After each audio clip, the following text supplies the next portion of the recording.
Hello and welcome to another episode of Two Guys and a Chainsaw. I'm Todd. And I'm Craig. Continuing with requests, this one today comes to us from Joseph. It is The Ruins from 2008. I read the novel shortly after it came out, and, I don't normally just run to a shelf and see something that I never heard of before, pick it up and go, oh, that looks interesting, and then buy it and read it right away. Like, usually that's not the way I operate. But I think at the time I was on a trip somewhere. It was a pretty big overseas flight, and this novel had just come out, and I think Stephen King had said something pretty nice about the author, and the author himself being a journalist. This was actually not the first thing he had written, obviously, but the first novel he had written, and actually got a lot of encouragement from Stephen King. So I read a little bit of that, and I thought, oh, this would be interesting. Nice to read a first-time novel from a first-time novelist who's been mentored in some way. And it's horror. And unlike you, Craig, I don't usually sit down and read a lot of horror. I read mysteries and thrillers and Stephen King, which can be horror from time to time, but I don't usually seek the stuff out. And I remembered really enjoying the book. It was different enough, but still had that oddly sort of pulpy feel of this whole scenario and this whole situation seemed a little bit familiar. Then when the movie came out, I watched it, and it was okay. So I was anxious to revisit it this time around, having some distance between the last time I saw the movie and some distance from the time I read the novel. So I don't remember a lot about the book anymore. I haven't gone back and looked up anything about it before our talk. So I know you've read it too, Craig, right? So maybe you can help fill in the gaps a little bit.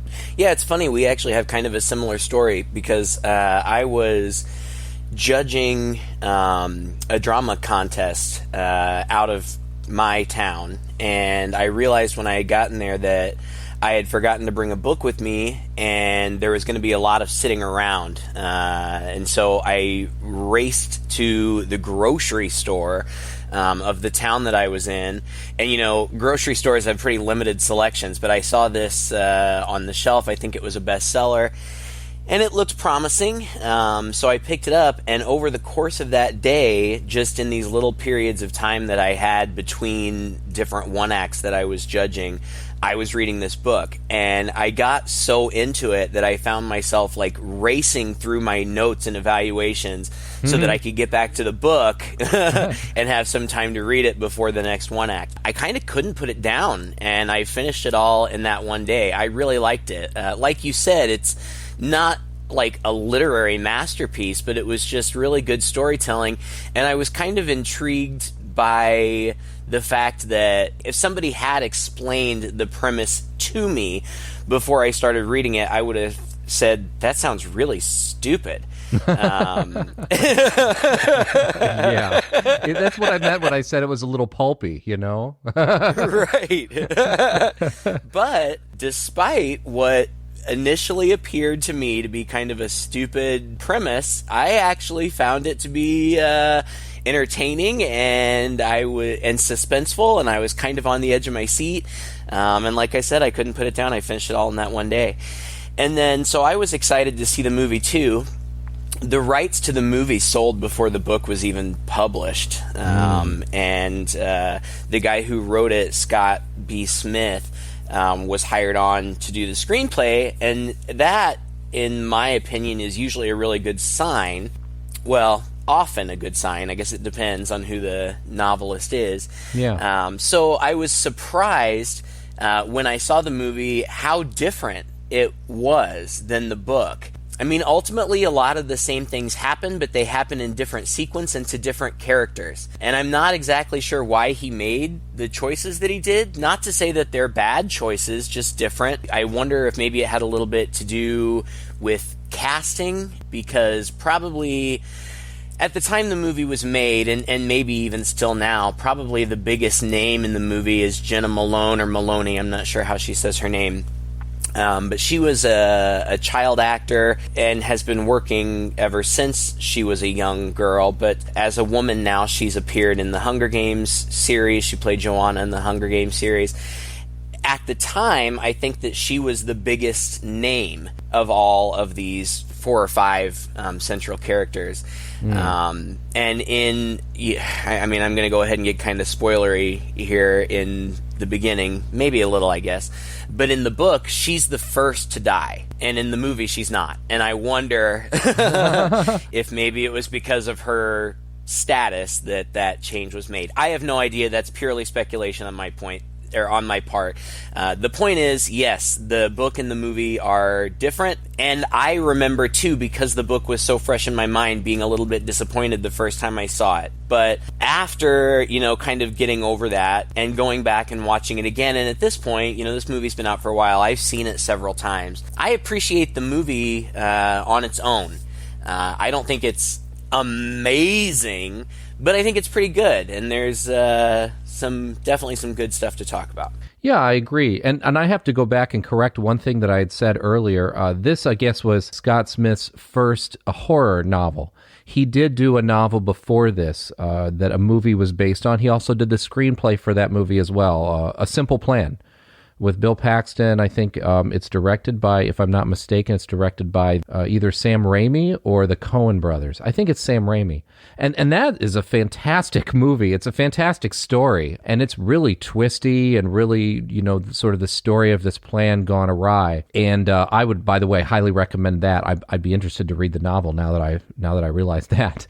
But he had done that 10 years before this one. So this was his first step out the gate in 10 years. Like I said, I don't really remember that much about the novel, but it does take place, and this is why I think it seems so familiar, it's one of these stories of a bunch of college-age people who are on vacation in a foreign country. They're all Americans in a foreign country, and somebody comes along with some idea to go out somewhere and do something unique and special, and they go out, and being kind of stupid and out of their element, they don't really understand the culture they're in and the places they're in and things like that. They get in way over their heads, which is basically like Hostel.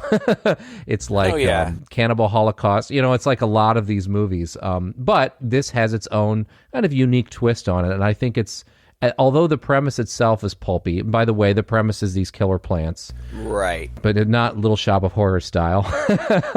It works pretty well, I think, as this kind of thriller. It worked well in the book, and it did work well in the movie. I think the only thing that I came away with watching this movie the second time thinking was, I just thought a lot more stuff happened. It's true. There really wasn't a lot that happened in the movie. And I think for a movie about killer plants and these people who are surrounded at all times by the threat of these killer plants, the plants are not all that threatening except in certain moments. Right. And I have to feel that if I were in the situation that they were in, I would be a lot more freaked out, and I would be making much different choices than they do. Especially as it becomes clear to them what's going on. I don't know. Maybe that's just wishful thinking. But in my head anyway, as far as the movie goes, I remember there being a lot more action in the book. I might be wrong. Was there? Well, I don't remember that well either, because it's been, over a decade since I've read it. But I think that the difference is, in a book, you can get a lot more into the nuances of character and relationships. And I think that is a lot more... Well, I don't want to say it's where the focus was, because it was still a horror novel and there were still very, scary, gross things happening, but I think it was more character driven. And just, by nature of the medium of film, we don't get to know the characters as well. We don't see the subtleties of the nuances of their relationships as much. I mean, we see it a little bit, but it's also a little bit limited, and the focus is really more kind of on the visual stuff going on with these plants. Which is fine, because I think that, the effects in the movie are good, and it's gory and gross, and it makes you squirm in your seat a lot. And so it's successful on that level, I think. But you're right in that ultimately, they get where they're going, and then they're there, and and then they're in trouble, and that's kind of how it works. Well, but I guess for me, the other general thing before we kind of dive into the plot is that I don't think there was any problem necessarily with the character development in this movie. I just don't think I really fell in love with anybody. You know, I don't think I ever was like, oh, that's an interesting guy, or oh, that girl, you know, I really hope she lives, or well, he's a jerk, or whatever. And maybe that's not a negative, depending on how you view it, because the characters seem authentic. They just seem like we dropped in on a bunch of college kids who we don't know a whole heck of a lot about, and we're not with them for very long before they get into this situation. And then the situation happens, and they got to deal with the situation. They're not, you know, which is sometimes a fault of other movies, jumping into high drama between each other, really, right? There's a little bit of some tension between some of the characters. But I would like to think anyway that if I'm in a bad, horrible kind of emergency type situation, that I'm not going to, you know, go off for half a day and sulk because I'm a little more concerned about my girlfriend's relationship, you know, flirting with somebody else. You know what I mean? Well, yeah. But I mean, that's even addressed directly, you know, at one point. So there's these 4 young people, like you said. Jeff is a med student. I mean, they're young. They're in their early 20s. He's a med student. His girlfriend, Amy, played by Jenna Malone, and then her best friend, Stacy, played by Laura Ramsey, and Stacy's boyfriend, Eric, played by Sean Ashmore. And Jeff is played by Jonathan Tucker, if I didn't mention that before. These 4 people all together, there's one point when there's an accusation or a misunderstanding where they think that Amy has been flirting with or getting physical with Eric, who is her best friend's boyfriend, not her own boyfriend. And so when Amy is talking to her boyfriend about it, and she says, you know, it's not true, it didn't happen, he basically says, listen, if the roles were reversed, would you even care? And I took that to mean, like, what difference does it really make at this point? Like, we have bigger things to worry about. Mm-hmm. Yeah. The thing, you know, you said you didn't particularly care about any of them. I mean, I kind of did. I don't mean I felt so distant from them. I guess I just, there wasn't any one particular character or two that I really latched onto or that I felt like that I knew really well, you know? Well, yeah, no, I understand what you mean. And I agree with you. That's why I say, like, in the book, there was more character, but that doesn't necessarily even mean that the characters were more likable. Like, for example, here, the movie really kind of presents Amy as the main character. I don't remember that being the case in the book. It was very much just ensemble. They were a group, and we were with all of them all the time. So it wasn't, you know, a central character kind of thing. Here they kind of present Amy as the main character, and there are moments where she makes some choices and decisions that, you know, aren't very... She doesn't come across as very likable. I remember in the book that she was very unlikable. She was really selfish, really careless with other people's feelings and safety. That was something that I thought was kind of missing from the movie, but again, they're just 2 separate entities. The movie starts out, you know, like you said, like all these movies, like Turistas, all of these movies where it's these young people on vacation and they're in Mexico at a resort and they're just hanging out doing, you know, young people stuff, drinking, hanging out by the pool, and they meet this German guy named Matthias and kind of invite him into the group. And he says that the following day, he and some of his friends that he's met there, these Greek guys, are going to be going to visit his brother, Matthias's brother, at an archaeological dig. No, she's an archaeologist. He went with her to a dig site. And what are they digging? Like an excavation? Yeah, it's the ruins, I think, a Mayan temple. Kind of like the ones that nobody here wanted to go to. Yes, the Jeff. entire time that we've been here. Apparently, it's not even in the guidebooks. VIP only. Yeah, see, Jeff, that's something I would do. Oh, yeah? Sounds like fun. Well, if you're interested, I'm going there tomorrow. Heinrich was supposed to be back by now, but he must be having a good time now. Ultimately, they decide to go. But before that, there's still one night, and again, you kind of get a little bit of insight into Amy's character, and she drinks too much. Her boyfriend, Jeff, goes to bed, and she immediately is all over Matthias. And apparently this is not out of character for her because her friend, Stacy, and Stacy's boyfriend Eric, they're taking bets like on how long it's going to take her to, or whether or not she will try to kiss Matthias, which she eventually does, and they have to kind of get her away and send her off to bed and stuff. And then the next morning, they all get up. Amy initially is very hungover and doesn't want to go, but Jeff talks her into going, and they all go. They take a bus to this small village, and then in the small village, they catch a taxi, which is just a pickup truck with taxi painted on the side. Yep. And like in all of these movies, there are warnings. They don't pull up to the creepy gas station and get a warning, but they have a map. And in fact, the Greek guys were all passed out drunk, and so the Greek guys didn't come, but they left them a copy of the map so they could join them later. But they showed the taxi driver this map, and the taxi driver's like, "Oh, no, you don't want to go there. That's not a good place. I'll take you to a better place." But they give him money, and so he says, "All right, I'll take you." And he drives them way out into the country and drops them off at what appears to be like a drop-off point because there are other cars there. And he leaves, but he gives them his cell phone number so that they can call when they're done. They're initially a little bit nervous about that, but Matthias says, "No, it's no big deal. I have a satellite phone. I can get reception anywhere." So they go trekking through the woods.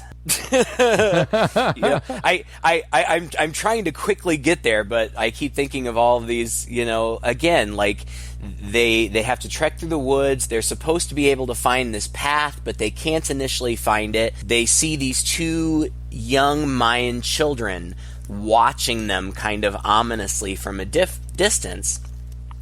And while most of them are distracted by those kids, Matthias is kind of looking around, and he finds the path, but it appears that the path has been intentionally covered. Amy, I think, is like, why would that be? Why would they cover it up?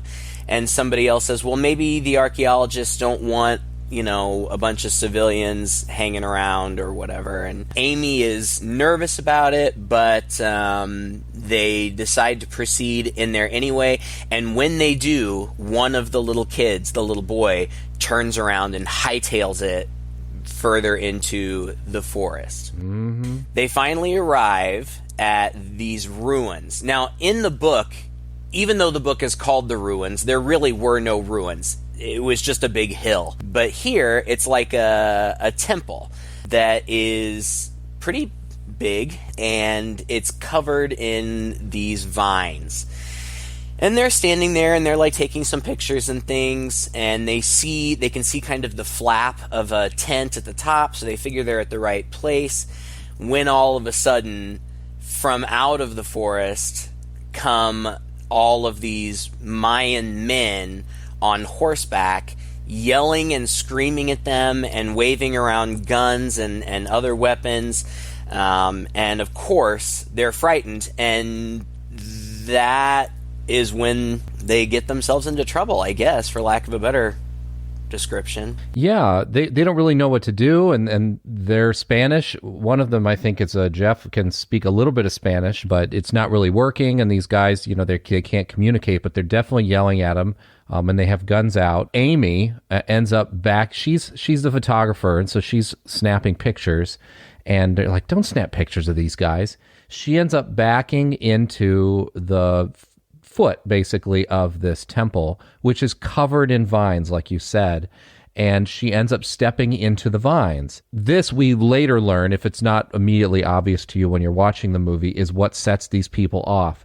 And so they start screaming and yelling and threatening them more, and basically force them up to the top. They know they're in serious danger because one of the Greek guys did come with them. And when the Mayans saw Amy step into the vines, they freak out, and the Greek guy tries to approach them to calm things down, and they shoot him. They shoot him through the chest with an arrow, and then they blow his head off. Yeah, that's right. These kids know that these people mean business. So when they order them up the temple, they go. They don't have any choice. That's true. Yeah, I forgot about that bit. They go up the temple to the top, and there is this camp set up. There's the tent and everything. But Matthias is looking for his brother and can't immediately find him. There is a hole at the top with a structure over it, just a little frame and a rope that can be lowered down into it. So it's clear that they were on this expedition. And I can't remember if it's at this point that Matthias comes across the body or not. Yeah, it's right away. Yeah, right away he comes across the body of his brother, I think it is. And they notice at the top of the hill that they are unable to get their cell reception. We get to take care of this, like you said last week, right? We got to take care of this early on. Nobody has cell reception, and Matthias, unfortunately, the one who had the phone with it, had been showing it to the Mayans to try to communicate with them, and they took the phone from him, so they had it at the bottom. So they don't have cell phones, but they start hearing a cell phone ringing from this pit. And so they decide to descend into this pit and see what's down there, and if the rest of the group is down there, and at least find this phone. And I think this is pretty true to the novel as well, isn't it? Mm-hmm. At this point, yeah. And Matthias gets lowered down, but as he's being lowered, the girls notice that the rope is starting to fray.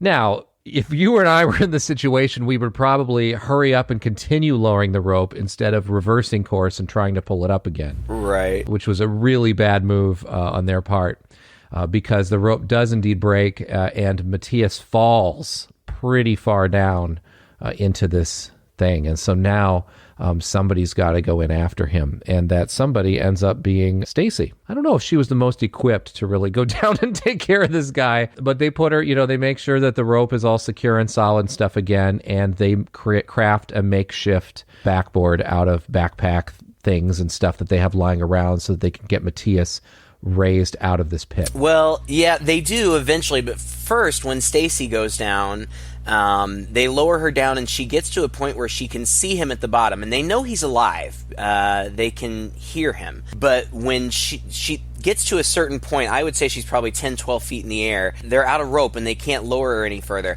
And I think it happened this way in the book, too, but I don't remember. But it really doesn't make any sense to me, because what they say is, we're out of rope, can you jump? Now, that doesn't make any sense to me, because then how are they going to get her out? If she jumps down there and they don't have any more rope, how are they going to get her out? But I guess somehow they find more rope somewhere. But first, she jumps down there, and she's okay, except for when Matthias had fallen, he had a lantern, and of course the lantern had shattered, and she falls on some of that debris and cuts her knee badly. And so she's injured too, and she says that, what's his name? Matthias is okay, but he can't move, and she says it smells like feces. It's not what she says, but that's what. and so it becomes obvious that he has broken his spine, which is why he's lost control of his bowels, and so they know he's in trouble. So then they also have to send Amy down. They build that backboard, and they send Amy down. Once again, they can't get it quite all the way down to the bottom, so Amy and Stacy have to lift Matthias onto this backboard, which everybody knows is a terrible idea. You never lift somebody with a back injury, especially a spinal injury, but I suppose also, what choice do they have? It's either lift him or leave him down there. So they lift him onto the backboard, and they do get him back up, and they get back up. Gosh, I don't even remember how things start to go bad. There's some little worse. Yeah, there's some little Easter eggy things, like if you're really paying attention, that are showing you that things are a little sinister or something's not quite right. As they're being lowered down or being pulled back up, if you look closely in the background as they're going down this channel or whatever that is lined with these vines, you can notice that the vines are shivering a little bit, almost like a little tendrils are kind of reaching, not just very subtly, sort of reaching out to them. It could be mistaken for the wind. And then they do hear that cell phone ringing, but they have to come back and try to figure out the cell phone. But because he's injured, Amy runs down she's like, we got to get help from these Mayans. Like, they got to, they're the only people around here who can help us in some way. So she runs down the temple and is at the base and is kind of trying to get their attention. There's kind of a shouting match. And in her frustration, she tears a piece of the vine off and throws it at them, and ends up hitting one of the kids who is there. Like, these Mayans have basically set up camp down there now. Yeah. It's like, these people are here. We got to keep them on the temple, which is what they're supposed to be doing. And so, like, their whole families have come out and they've set up camp all around there. And so this has touched the kid, and suddenly they go a little crazy and they're arguing and fighting, and the kid's crying and he's like raising his hands, and they shoot this little boy, which is always a troubling thing in a movie. And we talk about this often when a horror movie goes there, when it's willing to put kids in peril and show kids. And this is no bones about it. They blast this kid just as graphically as we saw the Greek kid get blasted earlier. So I thought that was interesting that the movie was willing to go there. But that tells them, A, they really are in over their heads. They don't know what's going on. But B, maybe it has something to do with this plant or these plants. I can't remember if they exactly are putting those pieces together quite yet, but I think they do. And that because the kid had been touched by the vines, and then these Mayans killed one of their own, and not only one of their own, but a child. I think that they put it together, and then when they go back up, somebody notices that their clothes are covered in residue, I guess, from these plants. Yeah, it's kind of what it looks like, I guess, like pollen from these plants. It's all over their clothes, it's in their hair, it's on their skin, and so they know something's wrong. Throughout this, they're also having conversations about conserving water, and Jeff remains optimistic. Look, Dimitri's plane ticket. How does that help us? You're supposed to leave tomorrow morning on a 7:05 flight. So when he doesn't show up tomorrow, his friends are definitely going to know that something's wrong. How will they know where we are? They have the map. Dimitri copied the map for him. So they'll be here tomorrow. We just have to make it through tonight. He even says at one point, a bunch of white kids don't go missing in Mexico and nobody does anything about it. He's just confident that somehow they will be found. They also know that those other Greek guys were supposed to be meeting them there. So they also kind of hope that maybe those guys will show up. I don't know what they think would happen if those guys did show up, because those Mayans are down there with their guns and, but Jeff tries to keep everybody optimistic. They go to sleep for a night, and when they wake up in the morning, Stacy's legs are bothering her. So she pulls the blanket off of her legs and sees that her legs are wrapped in these vines, and that the vines in fact are growing into the wound in her knee. Oh, it's so gross. It is gross. In my notes I have Stacy's legs ! But they pull, the vines out, and I would assume that they notice, because we can certainly see it. The vines move, like they're almost like snake-like in their movement. But they pull them all out, and while they're still kind of reeling from that, Matthias calls Amy over and says, "There's something wrong. Show me my legs." And so she pulls the blanket off of his legs, and his legs have been, from the knee down, almost just entirely eaten down to the bone. By these vines. It is. The movie's gory, and it does not shy away from showing you stuff. And I can kind of take gore or leave it. I don't need it. It doesn't bother me usually that much. But the effects here are good. It looks real, and it really, I don't know about you, but I was squirming. It's Yeah. it's you see those vines, going into her wound and wrapped around and moving around his disintegrated legs, and it just gives you the heebie-jeebies. Yeah, I'm not sure if I've squirmed so much in a horror movie since like the first time I saw one of the Saw films, where we're just getting really up close and personal with splintering bones and things like that. And this movie, you're right, it doesn't pull any punches in that regard. And, that's a good thing, I guess. It does provide most of the horror. But here is the point at which, all right, so we're halfway through the movie now, and now there's this problem. So they all realize that there's something funky going on with these plants. And the girls, they hear the cell phone ringing again, and they realize that they still have that cell phone down there that they could probably get and deal with. So the two girls decide to descend down into the pit. And there they are inside this big chamber with their lights, and they hear the ringing, and it's coming from like a passageway, which is almost completely overgrown with these vines. I mean, there's vines on the floor, the walls, the ceiling. It's like a tunnel of vines. Mm-hmm. So this is the point at which I'm thinking, I mean, of course, we're thinking like, no, you guys are crazy. I'm thinking, wouldn't you be doing something about this? They didn't seem to be displaying to me the appropriate amount of freak-outedness about walking through, pushing away vines that are basically, these passageways just big enough basically for them to fit through. And then into this little chamber, which is, once again, you can't even see the walls or the ceiling or the floor. It's all thick vines. And there's a guy in there that they find. It's a corpse and his phone. And they get the phone, but the phone is broken. And they start hearing the ringing still, but it's not coming from the phone. Amy looks over and sees and this is such a great visual, actually. These vines have little red buds on them, little red flowers, and the little stamens inside that flower are vibrating.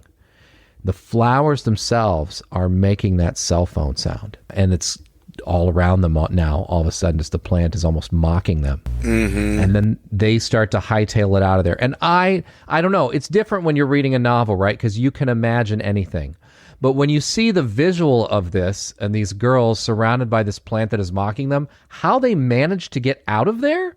The only explanation I have is that the plant itself wanted to play with these people before it ate them. I don't know. It just defied logic and sense to me.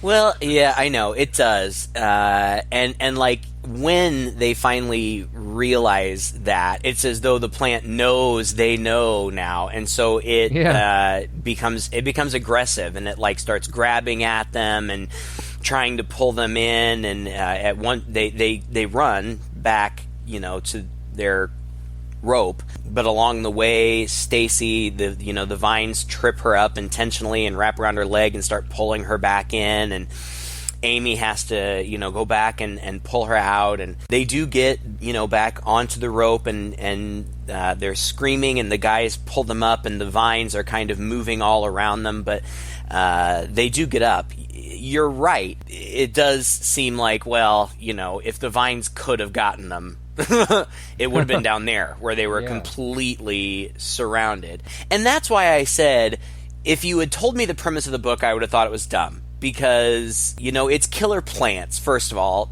That just doesn't, in my mind, sound particularly scary. It just sounds silly. It goes beyond that, because because there are killer plants. I mean, there are plants that will kill you. Right. Not in this kind of aggressive fashion, but, I get it. Nature can be dangerous, fine. So the idea of the killer vines, but then there's also this thing that they can imitate sound. And they can imitate the phone. And again, it's not like in the world of nature that this is impossible. There are animals that can perfectly mimic sound. But in the book, as silly as it sounds, like this plant, whatever it is, seems to be entirely sentient in that it can move. And there's one part coming up, I don't remember where it is. It's coming up soon. They get them back up. Eric wants to make a run for it. Jeff says they can't. There's no way they'll get past the Mayans. Stacy starts getting... paranoid's not the right word. she can feel the vines under her skin. Yeah. And in fact, the point comes where you can see them. They are there. Like, at first, you kind of think maybe she's just paranoid, and justifiably so, but eventually you can see that, in fact, yes, they are moving around under her skin. And she's kind of breaking down here anyway because, I think it's like the next morning or something after they have this encounter, she goes full-on accusatory and says that she heard Eric having sex with Amy. And they're like, what are you talking about? And she's like, I heard you guys last night, don't deny it.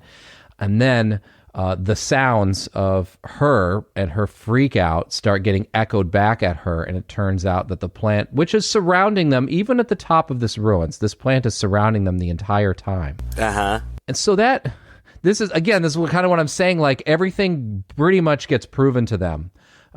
She's woken up with a plant inside of her. The guy's legs were getting eaten off by the plant. They watched the vines, try to pull him away, and they had to, to pull him back.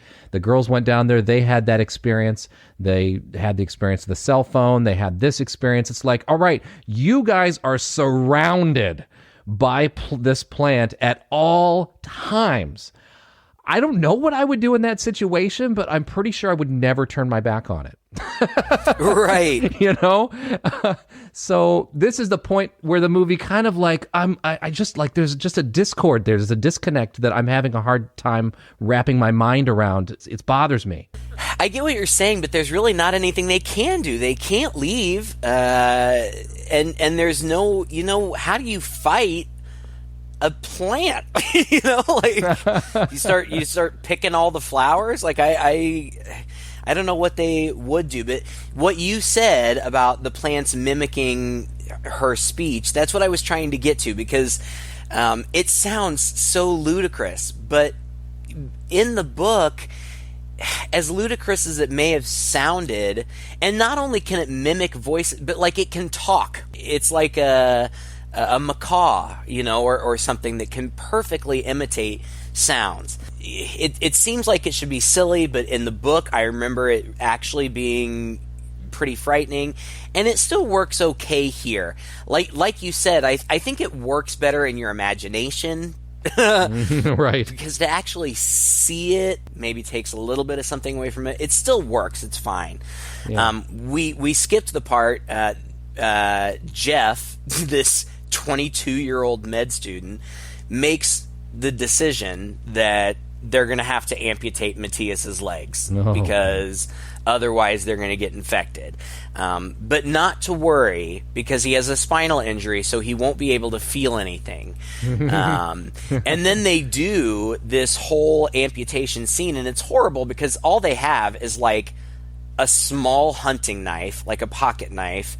And then he breaks the bones with this large rock with kind of not a sharp edge, but at least an edge to it. And, it shows it in pretty graphic detail. The worst part of it is that Jeff clearly didn't know what he was talking about, because Matthias obviously can feel it, because he's screaming in agony through this whole thing.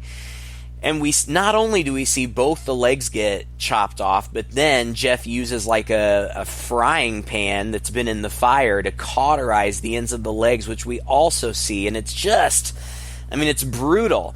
While this movie, there are scenes that take place at night, most of it is in broad daylight. Yeah. Bright daylight. And the movie was filmed using natural light. And so everything is very bright and clear, and so you see everything. And as things start to get progressively grosser, there's just no holding back. Yeah. The next thing that happens really is Stacy can feel these vines moving around underneath her, and it's come to the point where they can see them. So Jeff, using that same knife, cuts into her skin and starts pulling them out, and they're writhing and trying to stay in and trying to avoid the knife, these vines. Yeah, but so disgusting. He gets them out, but it is disgusting. We see him sticking the knife in, and I don't know how they did this effect, but it looks real. And he sticks it a good 1.5 to 2 inches into her and is digging around. And the blood is just pouring out, and he's digging his fingers in these wounds. Ugh. It makes me shiver just talking about it. But they do get them out. They think they do, but then they're all sitting around, and Amy looks at Stacy, and she sees, and we see the vines moving around in her forehead. And Stacy can feel it, and she believes that they saw it, but they're just trying to keep her calm. But she wants to cut more, and they say, we can't cut more. And that appears to be true, because this girl is bleeding like crazy. If they kept doing this, she would surely die. But they wake up the next morning. Unfortunately, Stacy wakes up first, and the plants kind of taunt her. The night before, she had been saying, I want to cut it, I want to cut it. So the plants start chanting that in her voice. Cut it, cut it.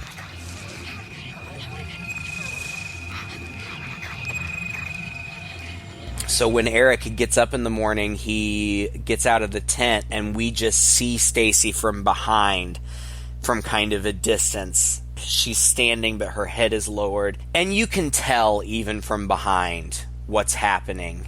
You can see some blood on her side and on her legs. But when she turns around, she has just carved herself to ribbons. She's basically flayed one of her legs. Oh, that was really gross.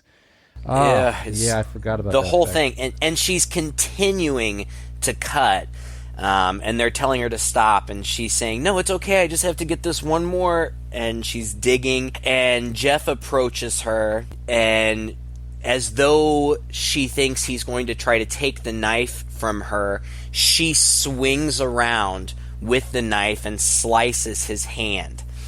He and Amy, Jeff and Amy, try to tend to that wound, and Eric, her boyfriend, approaches her, and she swings around, and, there's no other thing to say than basically she's kind of crazy at this point. She doesn't do this intentionally or out of malice, but I think just out of survival instinct or whatever it is, she turns around and she plunges the knife right into either his heart or his lungs, but to the hilt. Yeah, she's a strong gal. Yeah, to get all the way through the breastplate and everything, right? And he goes down, and this, like you said, it's not as though we're particularly connected to any of these characters, but this part was heartbreaking. Yeah. She realizes what she's done, and she's horrified, and she's sobbing as she lays next to her boyfriend, who is, dying, just gasping for air. And eventually he does die, and the vines immediately grab him by the legs and start pulling him away.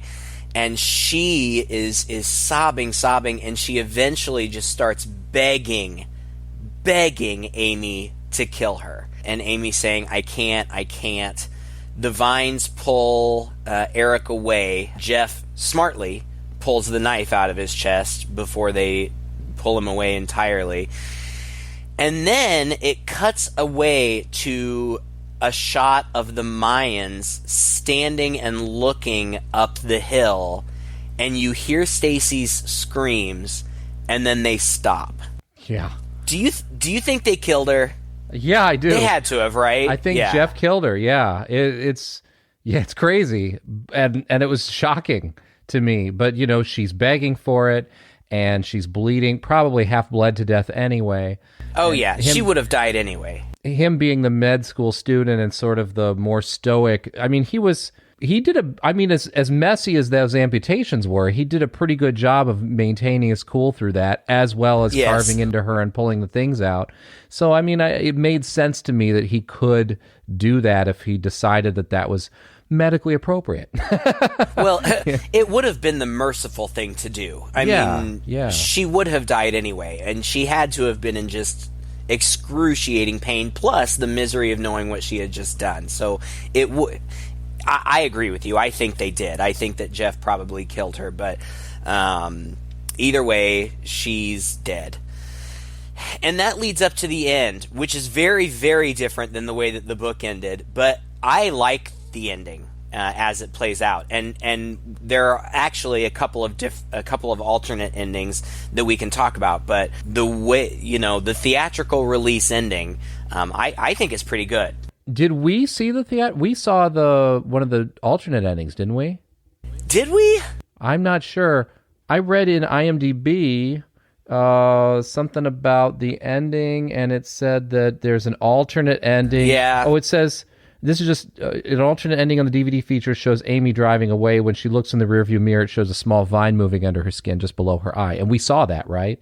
We saw that, right. So that we must have seen the alternate ending. I don't remember what the difference was.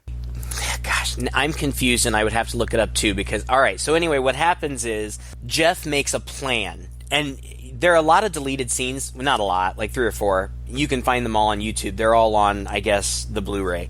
In a deleted scene, you actually see them talking about the plan. You don't see so much of that here. He smears her with blood, which they have plenty of at this point, and mud.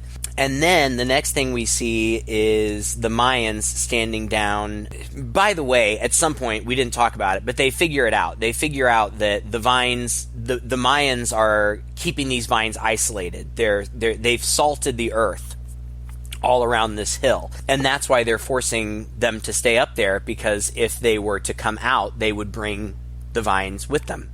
So we see the Mayans down at the bottom, and Jeff starts coming down the hill, and he's holding Amy, who is presumably dead. I mean, she looks dead. She's limp in his arms. And he lays her down on the ground at the foot of the hill, and then he starts talking to them. And he says, "My name's Jeff. I'm 23 years old or whatever. I was going to be a doctor. That was my dream." And the whole time that he's doing this, he's very slowly walking away from her. And everybody, all of the Mayans who are still down there, are following him and moving away from her and leaving her unattended. And eventually he gets far enough away that he kind of stops. And he says, "And she was my girlfriend, and she had hopes and dreams or something too, and you're going to know her name. Her name was Amy." And he screams her name. And as soon as he shouts her name, she jumps up and bolts through the forest. So this was their plan, is for her to escape and come back for him. But there's not going to be anything to come back to, because the Central Mayan guy shoots Jeff. They shoot him with several arrows, and then eventually the guy shoots him in the head too. Oh. All of the other Mayans are chasing Amy through the forest. In my mind, what I'm thinking at this point is, what's the point? Like, she's already contaminated the forest. Yeah. Like, she has screwed it up for everybody. She just brought on the apocalypse, right?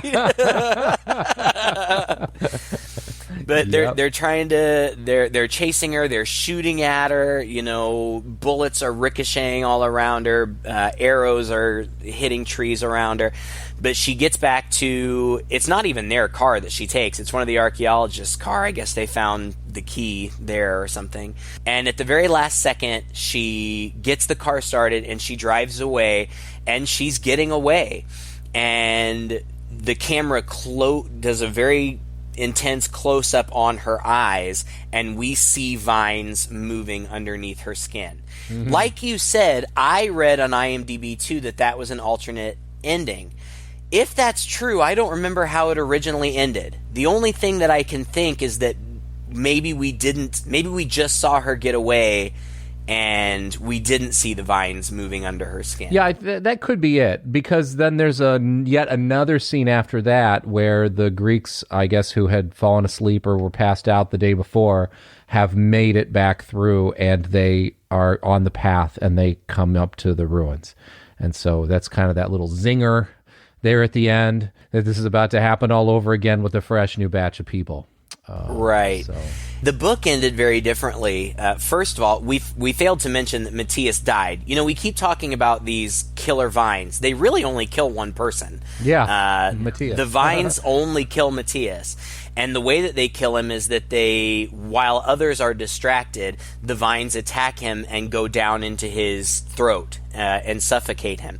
In the book, Amy and Jeff get in a fight, and this happens at night, and the vines do that to Amy, and Jeff is standing there watching it happen, but it's dark, and so he doesn't know. He thinks that she's just being petulant and not talking to him, but in fact she's being killed right in front of his face.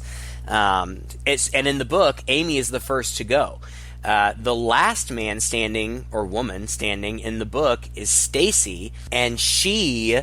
at the end, makes a sign like a beware or like a skull and crossbones, I don't remember, but she makes a sign and she puts it down at the base of the temple or the hill, and then she kills herself as a warning to anybody else who will come.